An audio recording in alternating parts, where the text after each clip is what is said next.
नमो सिद्धाणं नमो आयर्याणं नमो वज्रायाणं नमो लोये सव्यसाहुणम्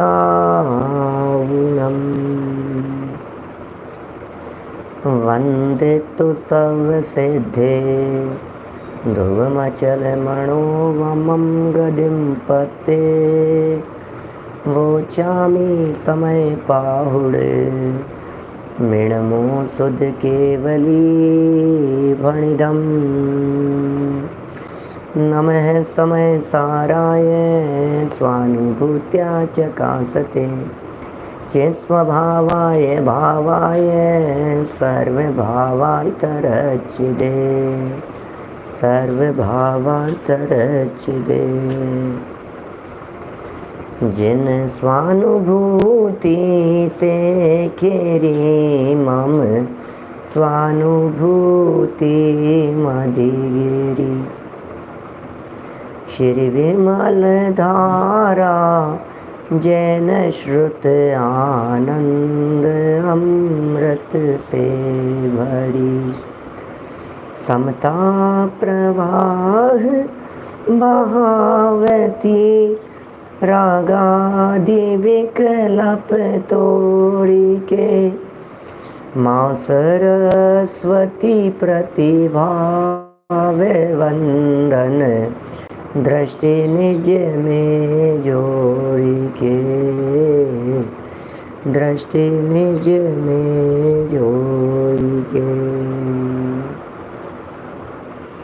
ग्रंथराज समयसार जी यहाँ विराजमान है। भगवत कुंदाचार्य देव की यह सुंदर अनुपम रचना है।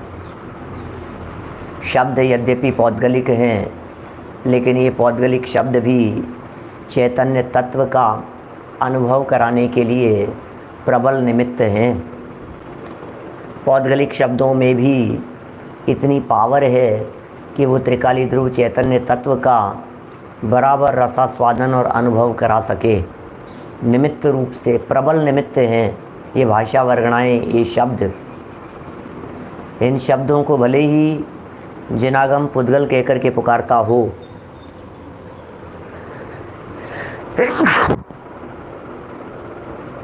लेकिन उसके बावजूद भी ये शब्द चैतन्य तत्व का अनुभव करा देने वाले दिखाई देते हैं।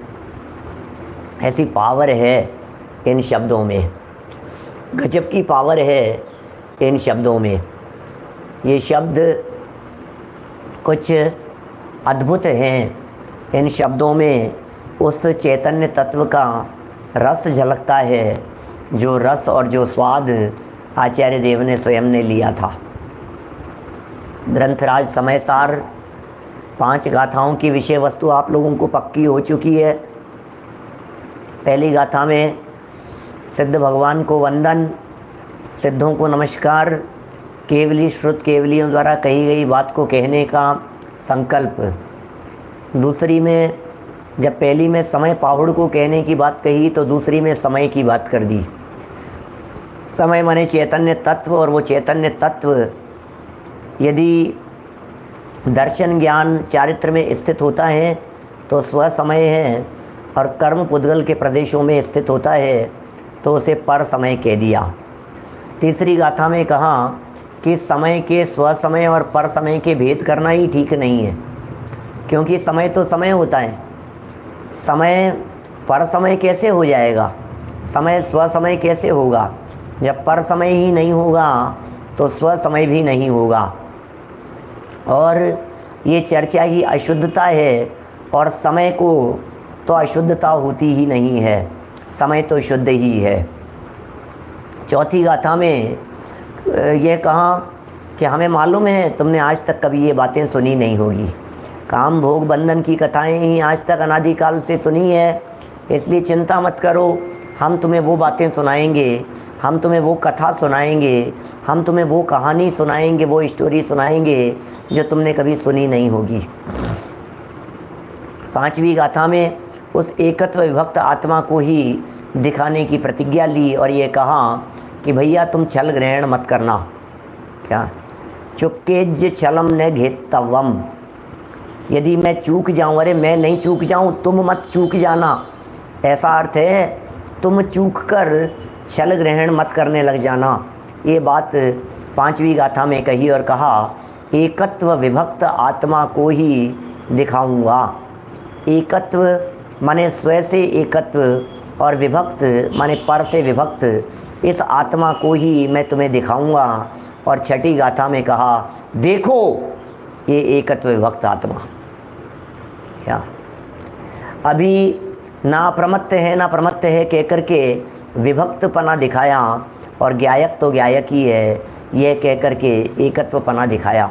ये एकत्व और विभक्त आत्मा कोई दो आत्मा नहीं है, एक ही आत्मा है, जो आत्मा पर से विभक्त भी है और जो आत्मा स्व से एकत्व है। पर से विभक्तपना ये देखने का एक एंगल है और स्व से एकत्वपना, पर से विभक्तपना ये एक एंगल है, स्व से एकत्वपना ये दूसरा एंगल है। 12 भावनाओं की शैली में यदि इसे कहा जाए तो एक अन्यत्व भावना की बात है और एक एकत्व भावना की बात है। एकत्व भावना ज्ञायक तो ज्ञायक ही है, अन्यत्व भावना यह ज्ञायक न प्रमत्त हुआ है न अप्रमत्त हुआ है। प्रमत्त और अप्रमत्तपने से जो भिन्नत्व दिखाया है, यही भिन्नत्वपना ये उसका विभक्तपना है। और मैं तो सदाकाल ज्ञायक हूँ, मैं तो सदाकाल त्रिकाली ध्रुव चैतन्य तत्व हूँ, ये जो बात कही गई है यह एकत्वपना है, यह अपने में एकत्वपना है, स्वयं में स्वपना। बस ये बातें इस 6ठी गाथा के अंदर बतलाई जा रही है, एकत्व विभक्त आत्मा को दर्शाया जा रहा है। देखें जरा उस एकत्व विभक्त आत्मा को। 6ठी गाथा बोल लेते हैं हम एक बार, फिर बढ़ेंगे हम इसके भावार्थ की तरफ। णविहोदियपमत्तो णपमत्तो जान गो दुजो भावो, एवं भणन्ति शुद्धम णादो जो सोदुसो चेवे। न प्रमात है न प्रमात है, बस बस ओनली बस एक ज्ञायक भाव है, इस भांति कहते शुद्ध पर जो ज्ञात वह तो वही है। इस भांति कहते शुद्ध, किस भांति कहते शुद्ध कि ना प्रमत्त है ना प्रमत्त है। इसका मतलब विभक्तपना दिखाया, ना प्रमत्त है ना प्रमत्त है, ये विभक्तपना दिखाया, ये पर से पृथकत्वपना दिखाया, ये भिन्नत्वपना दिखाया। जब पर से भिन्नत्वपना देखा, जब पर से पृथकत्वपना देखा, तो यही उसकी शुद्धता है, इसे ही शुद्ध कहते हैं। जो पर से पृथकत्व रहते हैं वे शुद्ध होते हैं।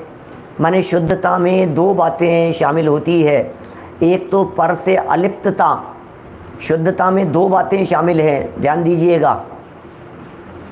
पर से अलिप्तता और स्व से एकत्वता, ये दो बातें, क्या पर से भिन्नत्वता और स्व से एकत्वता।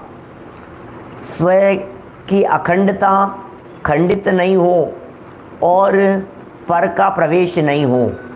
स्वयं में से कुछ निकल करके बाहर चला गया तो भी अशुद्ध हो जाएगा, और पर का यदि प्रवेश हो गया तो भी अशुद्ध हो जाएगा। ये कह रहे हैं पर का तो प्रवेश होता नहीं है और स्व बाहर निकलता नहीं है, बस यही उसकी शुद्धता है।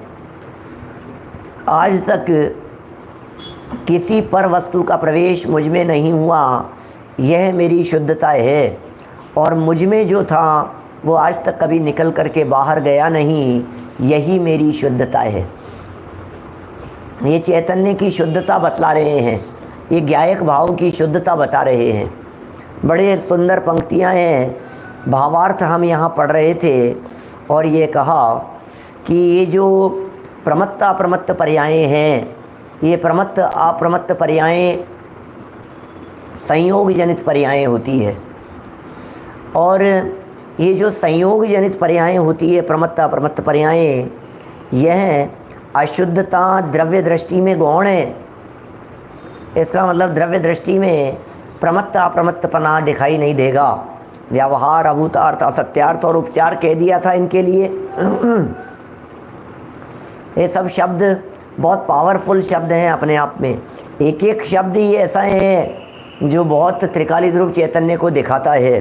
अरे देखो क्या कह रहे हैं, अशुद्धता का अभाव दिखाता है, व्यवहार नहीं है, व्यवहार नहीं है। अभूतार्थपना ये भी नहीं है, ये अशुद्धता भूतार्थ है, अभूतार्थ है। अशुद्धता अभूतार्थ है, ये अशुद्धता व्यवहार है क्या, ये अशुद्धता असत्यार्थ है, ये अशुद्धता उपचार है, ये अशुद्धता द्रव्य में नहीं है। अब द्रव्य दृष्टि जो शुद्ध है, ये कह रहे हैं वो अभेद है। हो अभेदता में शुद्धता होती है, अभेदता में पवित्रता होती है, अभेदता में बल होता है, अभेदता की शक्ति कुछ अलग ही होती है। सुनिए एक बात कहता हूँ आपसे, 2000 का नोट है क्या, दे रहा हूँ आपको, चाहिए कि नहीं चाहिए, कि क्यों नहीं, क्या दिक्कत है हमें। आप यदि दे रहे हैं तो हमें लेने में क्या है। किसी जगह पर डॉक्टर मनीष जी साहब, किसी जगह पर यदि 2000 के नोट बट रहे हो तो हमें क्या दिक्कत है। ठीक है, सबको दे रहे हैं तो हमें भी दे दीजिए, कोई बात नहीं। अब हमने कहा आपके पास जो नोट आ रहा था वो नोट थोड़ा गंदा हो गया था, चलेगा कि नहीं चलेगा, कि गंदा हो जाने से उसकी कीमत कम नहीं होती है।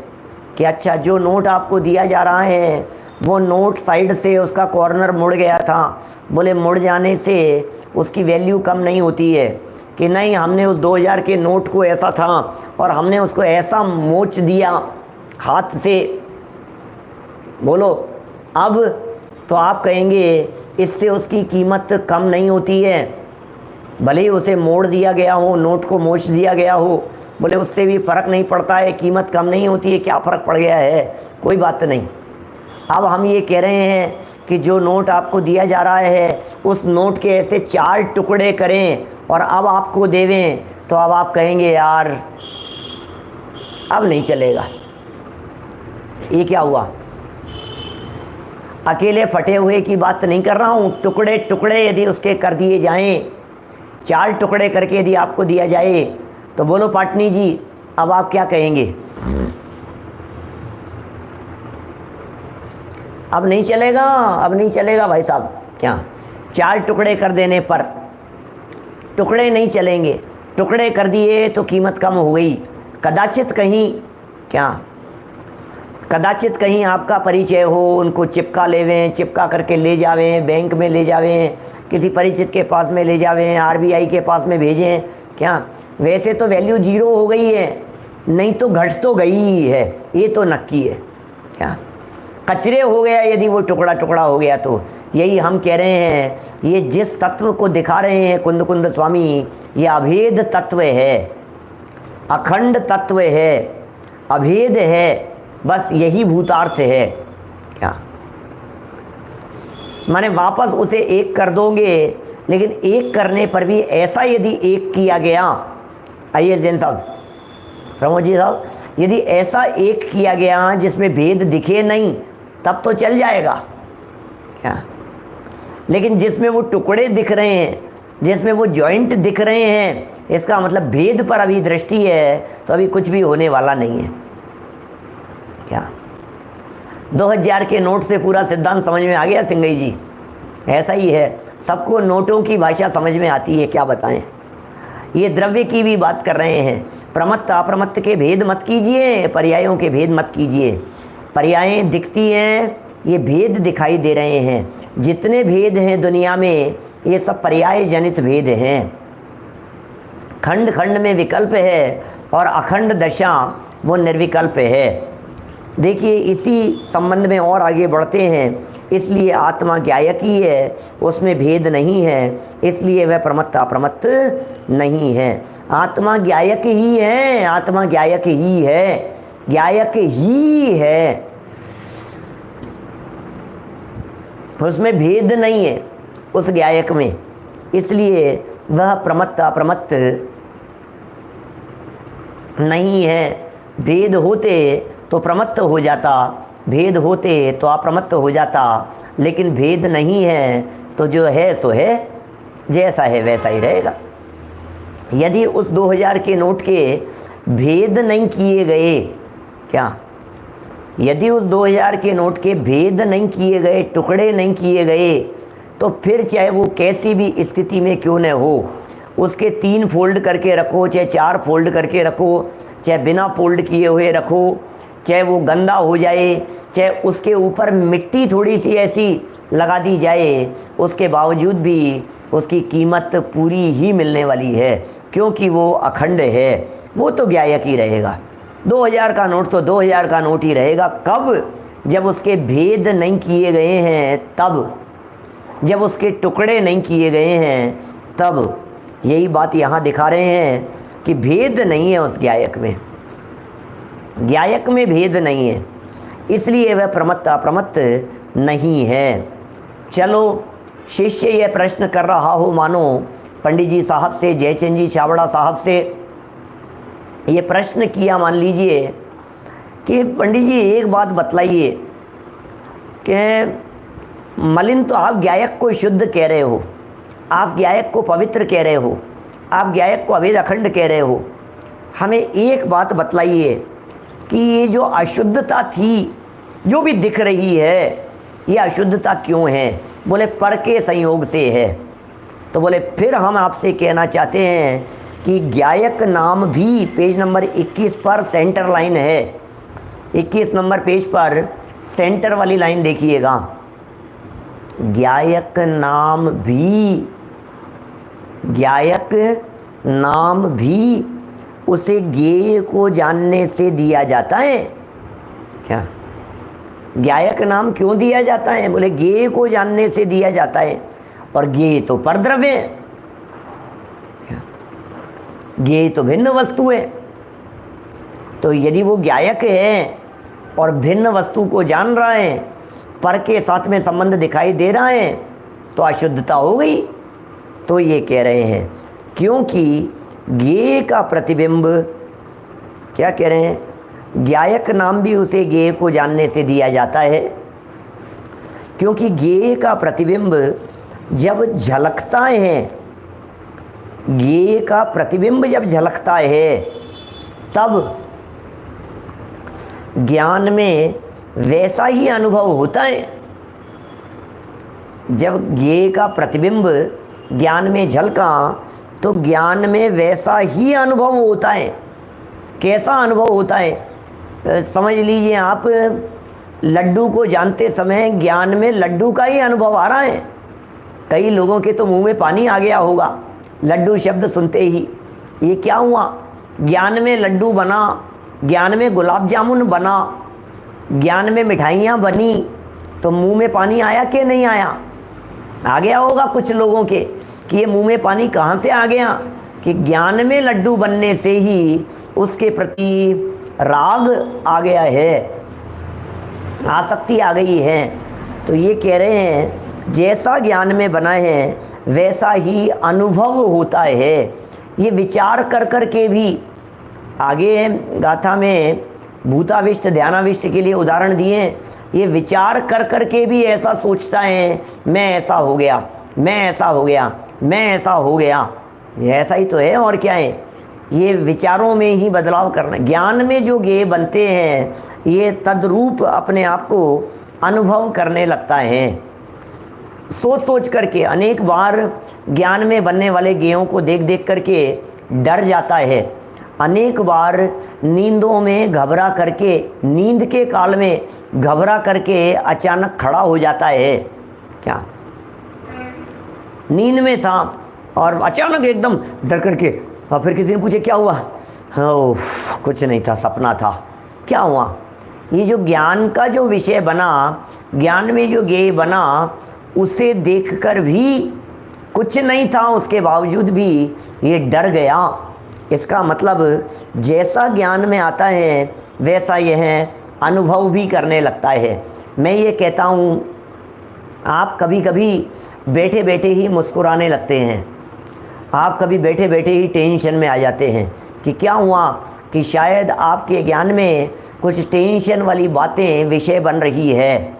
क्या आपके ज्ञान में टेंशन वाली बातें विषय बन रही है, इसलिए चेहरे पर टेंशन दिखाई दे रही है। अकेले बैठे हुए थे, कोई भी नहीं था कमरे में, और अचानक कोई आया, आपने उसकी तरफ ध्यान नहीं दिया, आपका चेहरा मुस्कुराता हुआ दिखाई दे रहा है। पूछ रहे क्या हुआ, क्यों हंस रहे हो? तो आपने कहा कि नहीं, वो कल की बात याद आ गई थी। क्या कल की बात याद आ गई थी? मतलब कल की बात जब ज्ञान के विषय में आती है, पुराना जोक सुना हुआ कोई आपके ज्ञान में आ जाता है, तो आप वैसा ही अनुभव करने लगते हैं। ये जयचंद जी छाबड़ा साहब कह रहे हैं। तथापि ये पॉइंट नोट करने योग्य है, अभी तक तो पूर्व पक्ष सिद्ध किया है। समझते हैं पूर्व पक्ष क्या होता है? अभी तक तो ये सिद्ध किया है कि ज्ञान में जैसा ज्ञेय बनता है, यह जीव तदाकार अनुभव करता है, तद्रूप अनुभव करता है, अपने आप को वैसा ही अनुभव करता है। 1-2 महीने का बच्चा, कुछ दिनों का बच्चा, 6 महीने का बच्चा, 4 महीने का बच्चा मुस्कुराने लगता है, इसका मतलब उसके ज्ञान का ज्ञेय कुछ ऐसा बन रहा है। अचानक ही कुछ भी नहीं है और रोने लगता है, इसका मतलब उसके ज्ञान का ज्ञेय कुछ बन गया है। लेकिन ध्यान दीजिएगा, ये ज्ञान का ज्ञेय उसे सुखी दुखी नहीं करता। ये बात बराबर अपने दिमाग में बैठाने योग्य है। वो ज्ञान का बनने वाला ज्ञेय इस जीव को दुखी नहीं कर रहा है। क्या वो पीड़ित नहीं कर रहा है? ये जो परिस्थिति बन रही है, ये परिस्थिति इसलिए बन रही है क्योंकि ज्ञान में बनने वाले ज्ञेय के साथ में अपने आप को तादात्म्य अनुभव कर रहा है। ज्ञान में बनने वाले ज्ञेय से अपने आप को अभेद देख रहा है, इसलिए ये परिस्थिति बन रही है। कह रहे हैं ज्ञायक उसके साथ में तन्मय नहीं होता, जो तन्मय नहीं होता वो अभेद अखंड चैतन्य का अनुभव करता है। यह अनुभूति है। ज्ञान में ज्ञान की जब अनुभूति होती है उसे ही आत्मानुभव कहा जाता है। ज्ञानानुभूति ही आत्मानुभूति है। आत्मानुभूति में ज्ञायक आ रहा है, अनुभूति में ज्ञायक प्रमुख हो रहा है। इसलिए बिल्कुल ज्ञान में जो ज्ञेय मिश्रित ज्ञान का अनुभव करते हुए जो सुख दुख का वेदन कर रहे हैं, कहाँ है? यहाँ शेर तो है ही नहीं यहाँ पर, जिस शेर को देख देख करके रो रहे हैं। हमें अनुभूति के लिए, आत्मानुभूति के लिए उस ज्ञान को पकड़ना है और ज्ञान को ज्ञेय मिश्रित पने से भिन्न पकड़ना है। जब ज्ञान को ज्ञेय से भिन्न देखा जाता है, ज्ञान को ज्ञेय से निरपेक्ष देखा जाता है, ज्ञेय के झलकन के काल में भी ज्ञेय से निरपेक्ष देखा जाता है, तो हमें ज्ञानानुभूति होती है। कल दर्पण का एग्जाम्पल देकर के बात कही थी मैंने। दर्पण को, दर्पण में झलकने वाले पदार्थों से जब निरपेक्ष देखा जाता है, तब आप यथार्थ रूप से दर्पण का निर्णय कर पाते हैं कि यह दर्पण कैसा है। उसकी डिजाइन, उसका कलर, उसकी शेप, उसकी बॉर्डर, ये सब दर्पण को जब आप देखते हैं, तो जब आप उसे ज्ञेय से निरपेक्ष देखते हैं, झलकन से निरपेक्ष देखते हैं, तो आपको दर्पण का निर्णय होता है। झलकन मिटेगी नहीं, झलकन को मिटाना नहीं है। दर्पण में झलकने वाले जो पदार्थ हैं, उन पदार्थों को हटाना नहीं है। वे पदार्थ झलकते रहेंगे, लेकिन झलकते हुए के काल में भी झलकन नहीं दिखे, ऐसा स्वरूप है। झलकते हुए के काल में भी झलकन से निरपेक्ष दिखे, ऐसा स्वरूप है। ये होना चाहिए, ये करना है, इसमें पुरुषार्थ लगाना है। उसे दिखाने की चेष्टा कर रहे हैं यहाँ कुंदकुंदाचार्य देव, अमृतचंद्राचार्य देव, जयसेनाचार्य देव, पंडित जयचंद जी छाबड़ा साहब। ये पूरी परंपरा सिर्फ उसे दिखाने की चेष्टा कर रही है कि गायक को देखो, गायक को। वो गायक कैसा दिखाई देगा कि उस गायक को गेय से निरपेक्ष देखो। कि गायक को गेय से निरपेक्ष कैसे देखूं? उस गायक में तो गेय झलक रहे हैं कि हाँ झलक रहे होंगे, लेकिन झलकन के काल में भी झलकन से निरपेक्ष देखो। ये झलक किस में रहा है, ये बात यहाँ बतला रहे हैं। देखिए जरा वाक्य हमने पढ़ा है, अभी तक पूर्व पक्ष प्रस्तुत किया था, ये पूर्व पक्ष है, और तथापि कहकर के पासा पलट दिया। आप जानते हैं तथापि, किंतु, परंतु ये शब्द पासा पलट देते हैं। आप जो कह रहे हैं यह बात तो ठीक है, तथापि इसका मतलब अब दूसरा पक्ष कहना चाहते हैं। पर, परंतु, किंतु ये सब बातें पासा पलट देती है। इसका मतलब जयचंद जी छाबड़ा साहब अभी तक ये बात कह रहे थे कि गायक नाम भी उसे गेय को जानने पर दिया जाता है, ठीक है। और क्योंकि गेय का प्रतिबिंब जब झलकता है, जब गेय का प्रतिबिंब झलकता है तब ज्ञान में वैसा ही अनुभव होता है। हाँ सही है साहब, जैसा ज्ञान में झलक रहा था हम वैसा ही अनुभव कर रहे थे।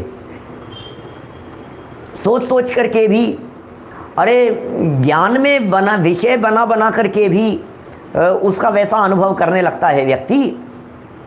अपने ये जो समाधि भावना है, इस समाधि भावना की पंक्तियाँ है ना, भोगे जो भोग पहले उनका न होवे सुमिरन। क्यों नहीं होवे सुमिरन? क्योंकि भोगे जो भोग पहले उनका स्मरण करके भी तू वैसी ही अनुभूति लाता है।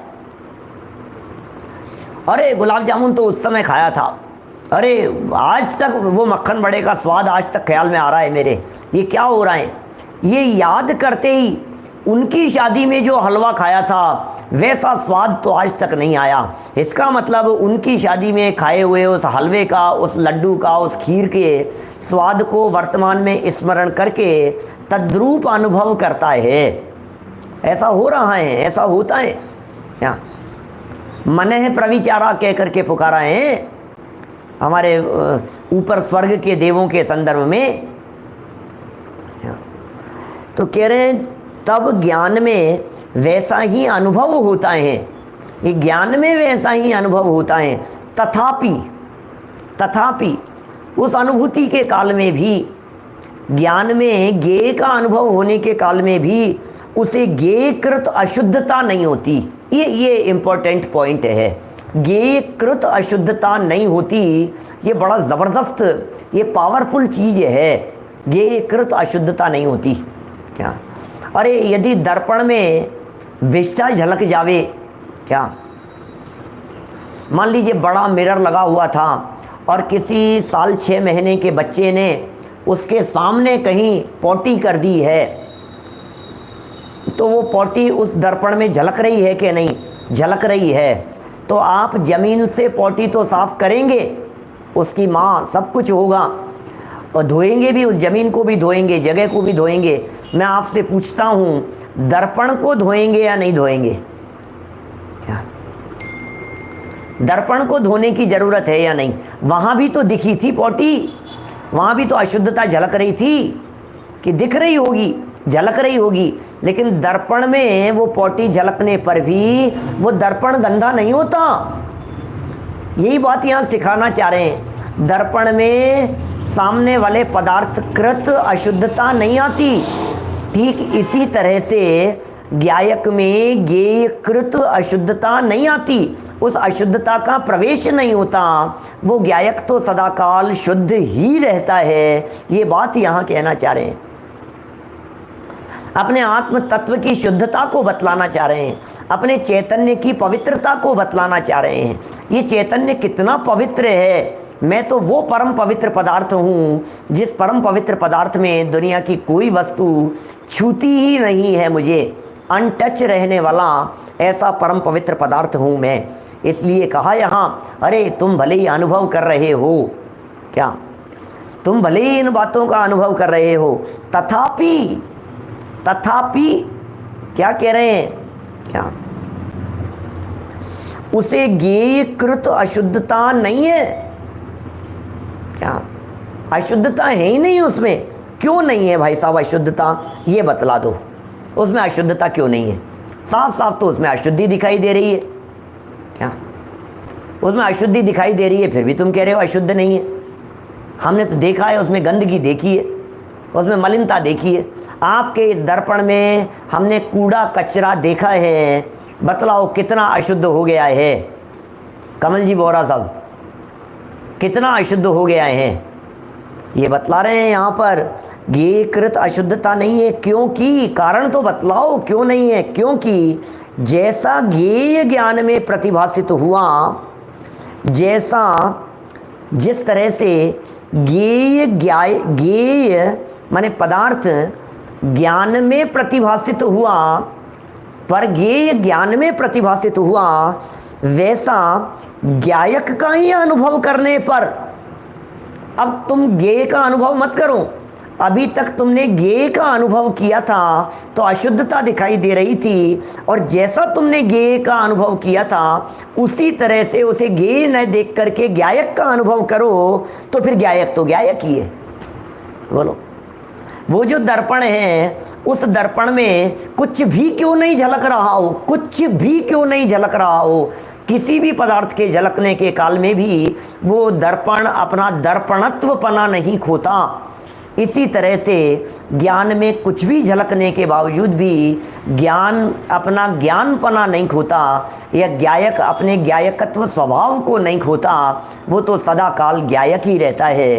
अरे निगोद में चला गया तो भी ज्ञायक ही था, एकेंद्रीय विकलेंद्रीय आदि पर्यायों में रहा तो भी ज्ञायक ही था। अरे वहाँ भी झलकाने का ही काम करता था और यहाँ भी यही काम करता है। युगल जी बाबूजी साहब के शब्दों में कहूँ तो मैं ऐसा कह सकता हूँ कि अरे हमारा ज्ञान कम कचरे के ढेर को जान रहा है और केवल ज्ञान बड़े कचरे के ढेर को जाना है। अरे ये पर पदार्थ तो कचरा है, इससे क्या फर्क पड़ता है? ज्ञायक को ज्ञायक की शुद्धता से देखो, क्या फर्क पड़ गया है?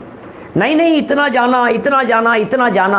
अरे कितना क्या जाना? कचरा है कचरा। सारे पदार्थों को मत देखो, इस झलकन को मत देखो, अंदर में जो तत्व मौजूद है उसे देखिए, स्वरूप को देखिए।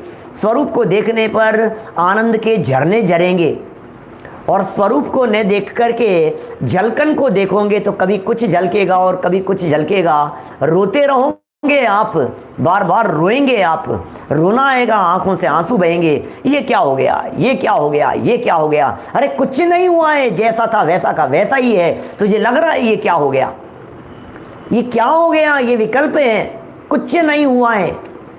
मैं आपसे कहता हूँ, ये ज्ञायक जो है, ये ज्ञायक में क्या बिगाड़ हो गया? नरक निगोद में जाते हुए भी तिल तिल करे देह के खंड, फिर भी रहा मैं अभेद अखंड। नरक में जाकर के तिल तिल देह के खंड खंड कर देने के बावजूद भी मैं तो अभेद अखंड ज्ञायक ही रहा।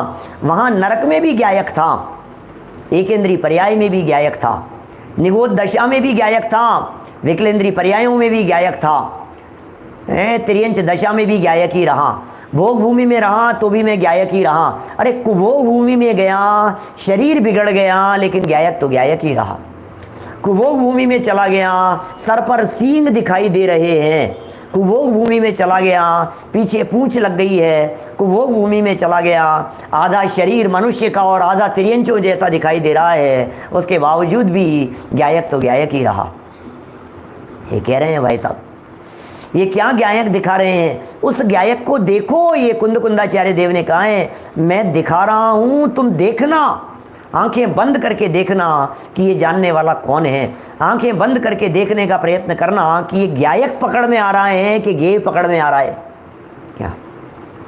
और सुनो, आगे पैराग्राफ में तो बड़ी गजब की बात कहना चाह रहे हैं कि ये ज्ञायक गेय पकड़ में आने के काल में भी उस गेय के साथ साथ वो गेय क्या है? बोले कह रहे हैं वो गेय भी परगेय जिस तरह से जानने में आता है, उस तरह से स्वगेय भी जानने में आता है। इसलिए आप जो ये परिभाषा कह रहे हैं ना कि पर को जानने के लिए ज्ञायक नाम पड़ा है, ये ठीक नहीं है बात।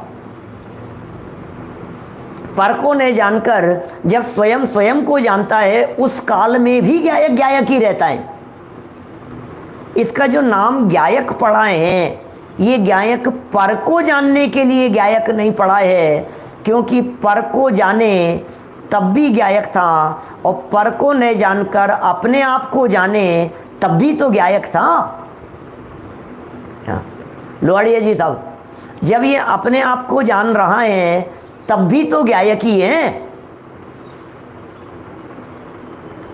अकेला पर को प्रकाशित करने से गायक है ऐसा तो नहीं है, ये तो स्व और पर दोनों का प्रकाशक है। तो जब अपने आप को प्रकाशित करने के काल में भी गायक है, तो फिर इसका मतलब गायक होने के लिए पर पदार्थ ज्ञान का विषय बने या परकृत अशुद्धता आ जावे, ऐसा नहीं होता है क्या? माने मुझे गायक होने के लिए क्या, मुझे गायक होने के लिए मैं पर को जानूं, इस बात की अपेक्षा नहीं है। पर पदार्थ झलके तो झलके और नहीं झलके तो नहीं झलके, और जो जो झलकना हो झलकेंगे अपने आप। मैं इसलिए थोड़ी ना हूँ, मेरी विद्वत्ता या मेरी पंडिताई इसलिए नहीं है कि मुझे इतने लोग सुन रहे हैं। अरे नहीं सुने तो ना सुने, उससे क्या फर्क पड़ता है? मुझ में क्या कमी आ गई है ये बतलाइए, मेरे स्वरूप में क्या कमी आ गई है? आप यदि पुरुष हैं, आप यदि स्त्री हैं, अब स्त्री के स्त्रीत्व पने में क्या कमी है, पुरुष के पुरुषत्व पने में क्या कमी है, मैं ये पूछना चाह रहा हूँ। सूर्य तो सूर्य है, दुनिया को प्रकाशित कर रहा है, तब भी वो सूर्य है। और उस सूर्य के ऊपर यदि चारों तरफ बादल घेर लिए जावे, बादलों से वो पूरा सूर्य ढक दिया जावे, तो भी सूर्य के सूर्यत्व पने में क्या कमी आने वाली है? कोई कमी नहीं है क्या? कि साहब बादलों से ढका हुआ है, होगा ढका हुआ। सूर्य कह रहा है कि अरे मैं कोई तुम्हारी वजह से सूर्य थोड़ी ना था कि दुनिया को दिखा रहा था कि भारत क्षेत्र में, कि भारत भूमि पर प्रकाश हो रहा है इसलिए मैं सूर्य हूँ। अब वो तो हो, नहीं हो तो नहीं हो, आवरण हो तो आवरण हो, इनसे मुझे क्या फ़र्क पड़ता है? ये गायक का गायकपना दिखा रहे हैं। देखिए जरा, अब बड़ा गजब का पैराग्राफ है, थोड़ा सा उपयोग एकाग्र करके समझना, आनंददायक बातें हैं। अनिल भाई दोषी जी, देखो क्या बात कह रहे हैं। ये कह रहे हैं यह जो मैं जानने वाला हूँ, क्या ऊपर वाली लाइन देखना अभी क्या कहा, वैसा गायक का ही अनुभव करने पर गायक ही है। आप गायक का अनुभव करोगे तो गायक दिखाई देगा, आप गायक का अनुभव नहीं करके आप गेय का अनुभव करोगे तो गेय रूप दिखाई दोगे। इट डिपेंड्स, आप अनुभव किस चीज़ का कर रहे हो, आप कैसा अनुभव कर रहे हो। माने गेय झलकने के काल में भी गेय से भिन्न अनुभव कर रहे हो या नहीं। जैसे दो व्यक्ति होते हैं, उसी दर्पण की बात करें अपन, दर्पण खरीदते समय दो व्यक्ति हैं, एक व्यक्ति झलकन पर मुग्ध हुआ है और दूसरा व्यक्ति दर्पण को देख रहा है। निगाह का फर्क है, दोनों चीजें एक साथ सामने दिखाई दे रही है क्या? दोनों चीजें सामने दिखाई दे रही है, दर्पण भी दिख रहे हैं और दर्पण की झलकन भी दिख रही है। अब आपकी दृष्टि किस पर है ये बतलाइए। दृष्टि जिस पर है, कहते हैं ना जैसी दृष्टि वैसी सृष्टि। सृष्टि तो सृष्टि है, सृष्टि में फर्क नहीं है, लेकिन दृष्टि कैसी है? आपको यदि सारी दुनिया चोर चोर चोर चोर बेईमान पापी नजर आ रही हैं तो समझ लीजिए दृष्टि उसी तरह की है। और आपको उन पापियों में भी परमात्मा दिखाई दे रहे हैं तो दृष्टि फिर कुंदाचार्य देव जैसी बन गई है, दृष्टि फिर गुरुदेव जैसी बन गई है। ये दृष्टि का चमत्कार है। 186 नंबर गाथा, शुद्ध जानेगा तो शुद्धता को प्राप्त होगा, अशुद्ध जानेगा तो अशुद्धता को प्राप्त होगा। धर्मेंद्र जी साहब कोलारस से, ये दृष्टि दृष्टि का फेर है, निगाह का फेर है। आप क्या देख रहे हैं, आप कैसा देख रहे हैं? जैसा देखेंगे वैसा आपका अनुभव होने लग जाएगा, जैसा देखेंगे वैसी अनुभूति आपको होने लग जाएगी। इसलिए निगाह बदल लीजिए। सारी दुनिया चोर दिख रही है, सारी दुनिया पापी दिख रही है, अपराधी दिख रही है। अरे पंडित जी क्या बताएं, पूरे कुएं में ही भांग पड़ी है, तो तुम्हें कुआं भी दिख रहा है और भांग भी दिख रही है। तुम्हें उस भांग के काल में भी तुम्हें उन पाप के काल में भी, तुम्हें उस अशुद्धता के काल में भी शुद्धता क्यों नहीं दिख रही है? अरे शुद्धता देखने वाली दृष्टि डेवलप करो तो तुम्हें पापी भी पामर नहीं दिखाई देंगे, उन पापियों में भी परमात्मा दिखाई देंगे। ये सिर्फ दृष्टि का चमत्कार है। ये पापी पापी नहीं है, ये परमात्मा है। क्या ये परमात्मा दिखाई दे रहे हैं? हर आत्मा में हमें परमात्मा दिखाई दे रहा है। जब हर आत्मा में परमात्मा दिखाई देता है तो फिर राग द्वेष खड़े नहीं होते हैं, फिर विकार खड़ा नहीं होता है। ये बातें कैसी दिखा रहे हैं यहाँ पर? हर आत्मा में परमात्मा दिखाई दो। नरेंद्र बाकलीवाल जी साहब, हम आपको बाकलीवाल देखें, बोले ये अशुद्ध दृष्टि है, और हम आपको परमात्मा देखें, ये शुद्ध दृष्टि है। ये कुंदाचार्य देव इस दृष्टि से देखने के लिए कह रहे हैं। ये आचार्य देव कह रहे हैं उसको ज्ञायक देखो भैया, उसे ज्ञायक देखो। यह जो मैं जानने वाला हूँ, नेक्स्ट पैराग्राफ 21 नंबर पेज का, यह जो मैं जानने वाला हूँ सो मैं हूँ। मैं कौन हूँ? मैं कौन हूँ भाई साहब? ये जो मैं जानने वाला हूँ ना, ये मैं हूँ। अच्छा, मैं ज्ञेय नहीं हूँ, मैं तो ज्ञायक हूँ। क्या ये जानने वाला मैं हूँ? क्या अन्य कोई नहीं, ऐसा अपने को अपना अभेद रूप अनुभव हुआ बिना भेद के। क्या कह रहे हैं? यह जो मैं जानने वाला हूँ, कौन? अतुल बाकलीवाल जी साहब क्या कह रहे हैं?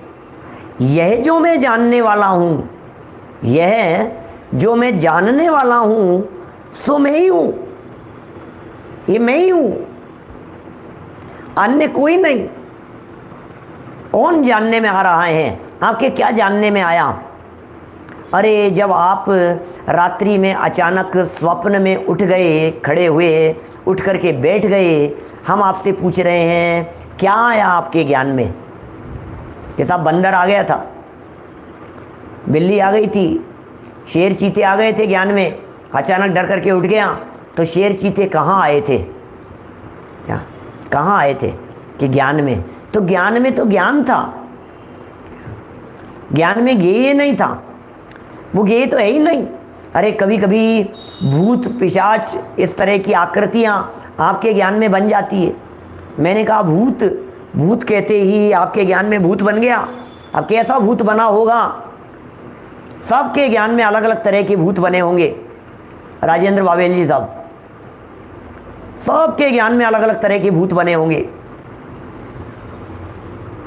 किसी को बालों वाला दिखाई दे रहा होगा, किसी को बिना बालों वाला दिखाई दे रहा होगा, किसी को सर में सींग वाला दिखाई दे रहा होगा, किसी को लंबे लंबे दांत निकले हुए दिखाई दे रहे होंगे, किसी को ऐसे कांटे निकले हुए दिखाई दे रहे होंगे, हैं किसी को ऐसे खून से लथपथ ऐसा दिखाई दे रहा होगा।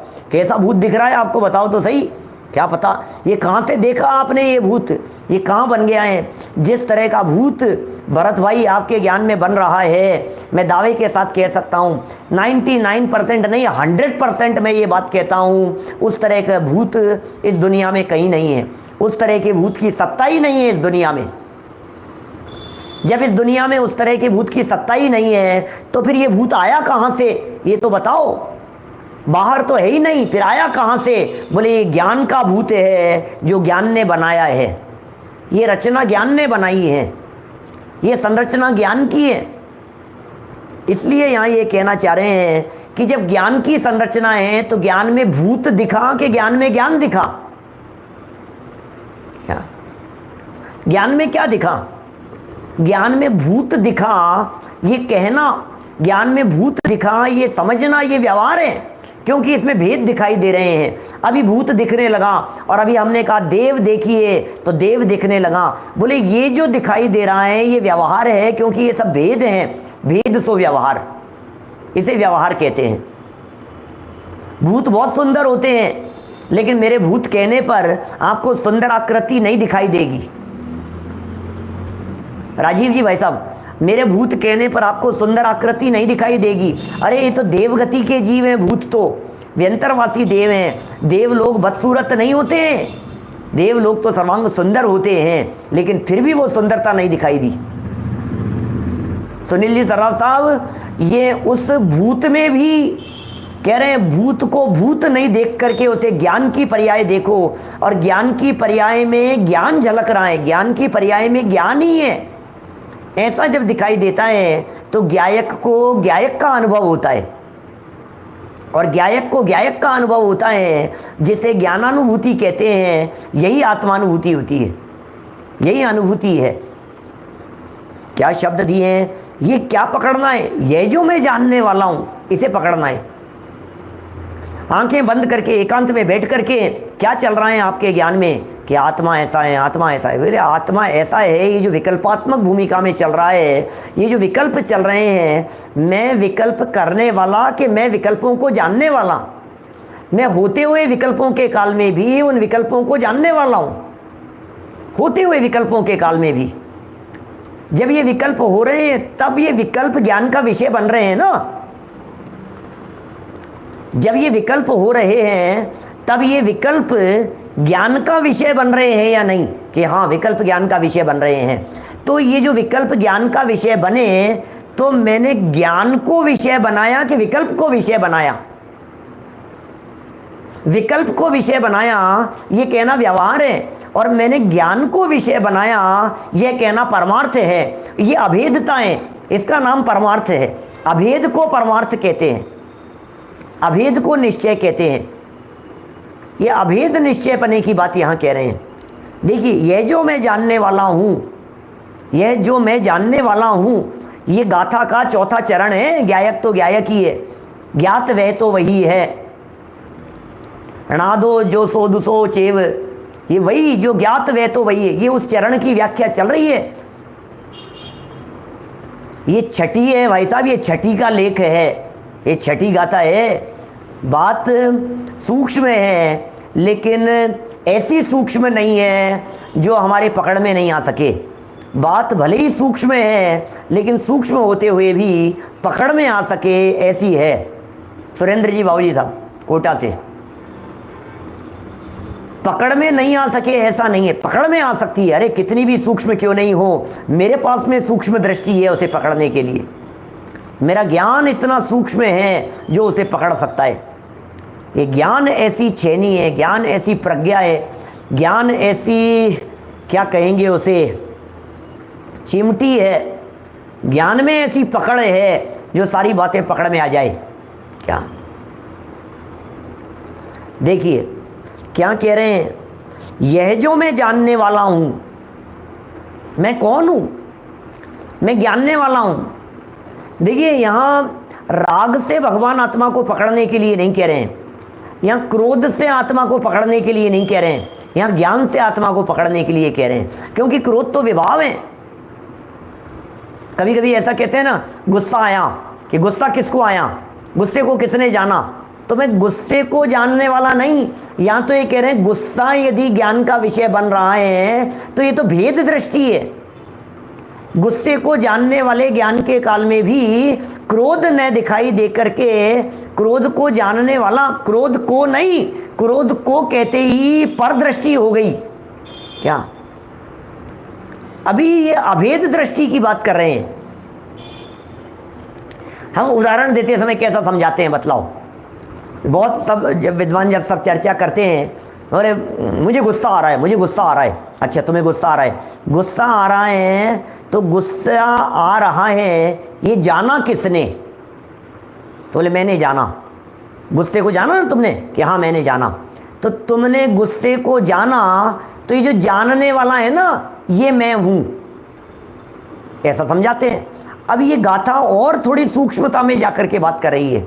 ये कह रही है कि क्रोध को जानने के काल में भी क्रोध नहीं जानने में आ रहा है।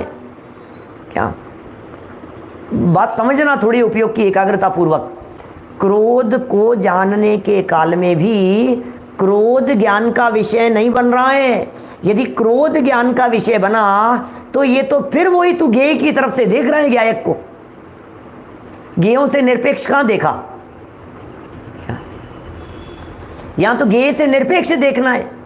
क्या जिग्नेश भाई, हमें देखना क्या है? हमें क्रोध, मैं क्रोध को जान रहा हूं, देखो मैं जान रहा हूं ना, मैं जान रहा हूं ना क्रोध को। अरे राग मेरे ज्ञान का विषय बन रहा है ना, तो राग मेरे ज्ञान का विषय बन रहा है। बोले मैं राग नहीं हूं, मैं राग को जानने वाला हूं। अरे तू राग को जानने वाला भी नहीं है, ये यहां सिखा रहे हैं क्या? क्रोध तो मैं हुई नहीं, विकार तो मैं हुई नहीं, लेकिन मैं तो विकार को जानने वाला भी नहीं हूं, क्योंकि विकार को जानने के काल में भेद खड़े हो जाते हैं। विकार को जानना, ये विकार को जानना, ये तो परज्ञेय को जानने वाली बात हो गई, ये तो परकृत अशुद्धता वाली बात हो गई। उसका तो निषेध कर रहे हैं यहां, ये तो व्यवहार है। तो फिर किसको जाना? बोले क्रोध को जानने के काल में, क्रोध को जानने के काल में क्रोध जानने में नहीं आया, क्रोध को जानने के काल में ज्ञान ही जानने में आया। और ज्ञान चूंकि मैं हूं और जानने वाला भी मैं हूं, इसलिए मैं ही जानने वाला और मैं ही जानने में आने वाला, इस तरह से मैं ही मेरे जानने में आने वाला तत्व हूं। बस ये अभेद आत्मानुभूति हो गई। क्या समझने योग्य बातें हैं भाई साहब? क्या ये जो विषय है, ये पच जाए, ये समझ में आ जावे तो सार्थक हो गया, समय सार पूरा हो गया छठी गाथा में। क्या ये क्या चीज़ है समय सार? ये क्या मर्म है समय सार का? देखो जरा, पढ़ तो देवे 2-3 लाइनें, फिर कल करेंगे, नई दृष्टि से समझाएंगे। क्या और देखिए, ये जो मैं जानने वाला हूँ सो मैं ही हूँ, ये जो जानने वाला हूँ सो मैं ही हूं, अन्य कोई नहीं। ऐसा अपने को अपना अभेद रूप अनुभव हुआ। अभी अपने को क्रोध का अनुभव हुआ, अपने को राग का अनुभव हुआ, कि अपने को अपना अनुभव हुआ। क्या तो ये कह रहे हैं अपने को अपना अभेद अनुभव हुआ, अपने को अपना अभेद। सुनो भैया, अपने को अपना अभेद, इसका मतलब अपने को यदि क्रोध का अनुभव हो रहा है तो आप अपने आप को क्रोध से अभेद कर रहे हो, विकार से अभेद कर रहे हो। अपने को अपने से अभेद अनुभव हुआ, तब इस जानने रूप क्रिया का कर्ता स्वयं ही है, क्रोध का कर्ता नहीं। क्या जानने रूप क्रिया का कर्ता स्वयं ही है। और जिसे जाना वह कर्म भी स्वयं ही है। क्रोध तो मैं स्वयं नहीं हूं, मैं क्रोध स्वयं नहीं हूं, इसका मतलब मैं क्रोध को जानता भी नहीं हूं। क्रोध को जानने के काल में क्रोध नहीं ज्ञान का विषय बन रहा है। जिसे जाना वह कर्म भी स्वयं ही है। क्या ऐसा एक ज्ञायक मात्र स्वयं शुद्ध है। ये शुद्धता बतला रहे हैं, ये ज्ञायक की शुद्धता बतला रहे हैं। ये ज्ञायक ही रहता है, ये बात यहाँ कही है। और यह शुद्ध नय का विषय है। घबरा मत जाना ये सारी बातें सुन करके, क्योंकि यह सब शुद्ध नय का विषय है।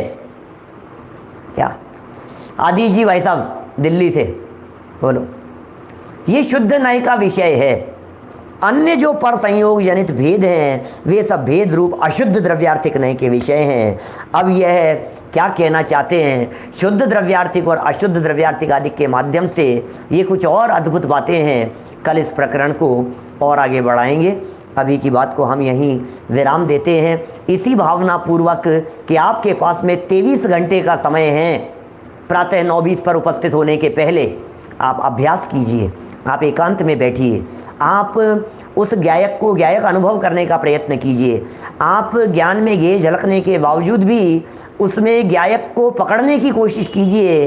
थोड़ी सी दृष्टि और उपयोग को पहना करके पकड़ने का प्रयास करेंगे, वो ज्ञायक जरूर पकड़ में आएगा। अरे हाजरा हुजूर सामने प्रत्यक्ष प्रकाशमान चैतन्य ज्योति स्वरूप ये विराजमान है, ये क्यों नहीं पकड़ में आएगा। ये ज्ञायक हम सबके पकड़ में आवे, इसी मंगल भावना से बात को यहीं विराम देता हूँ।